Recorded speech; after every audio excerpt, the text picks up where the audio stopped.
단순한 오타 하나가 무려 62조 원을 만들었다가 순식간에 사라지게 만들었습니다.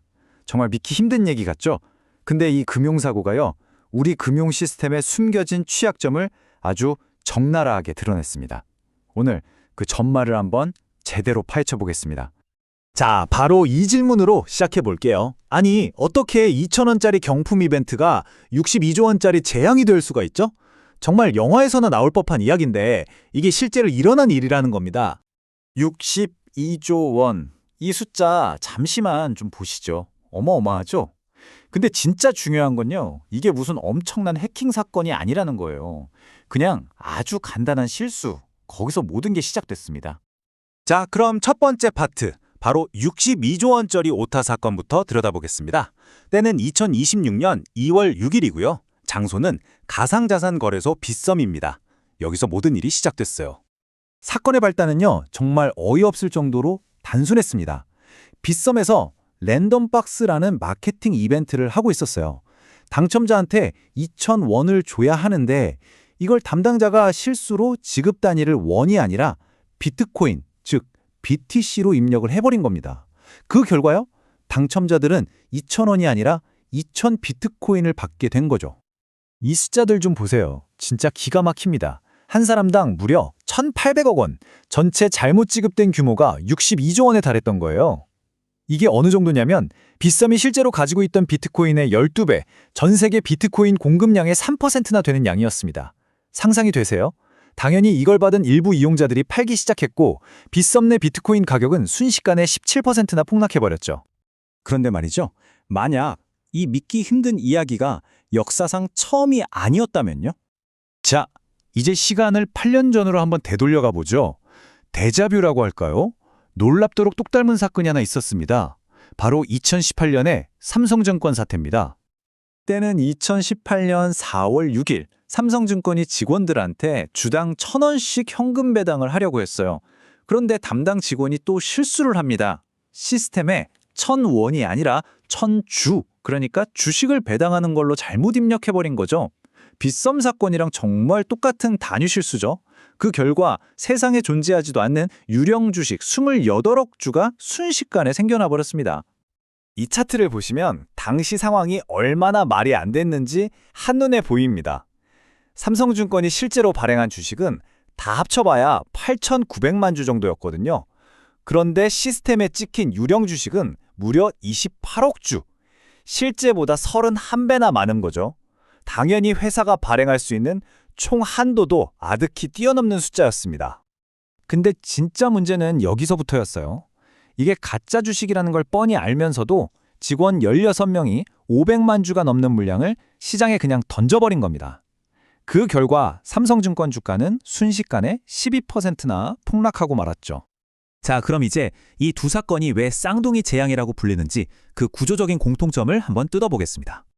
두 사건 모두 시작은 똑같습니다. 바로 패트핑거, 말 그대로 굵은 손가락이란 뜻인데요. 키보드를 잘못 누르는 것처럼 아주 사소한 입력 실수가 어마어마한 금융 충격을 불러오는 현상을 말하는 용어예요. 이것 좀 보세요. 핵심적인 실수가 소름 돋을 정도로 똑같습니다.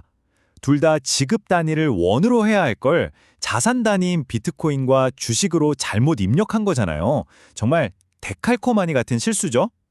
아니 그러면 있지도 않으니 유령 자산이 어떻게 거래될 수 있었을까요? 그 비밀은 바로 장부 거래, 영어로는 오프체인 거래에 있습니다. 이게 뭐냐면 블록체인 같은 공개된 장부가 아니라요, 그냥 회사 내부 데이터베이스에다 숫자만 기록하는 방식이에요. 실제 자산을 진짜로 옮기는 게 아니라 그냥 내가 너한테 이만큼 줄게 하고 메모만 해두는 거랑 똑같다고 보시면 됩니다. 그래서 정리해보면 핵심은 바로 이 세 가지 구조적인 공통점입니다. 첫째, 팻핑거라는 똑같은 실수로 있지도 않은 자산을 만들었다는 점.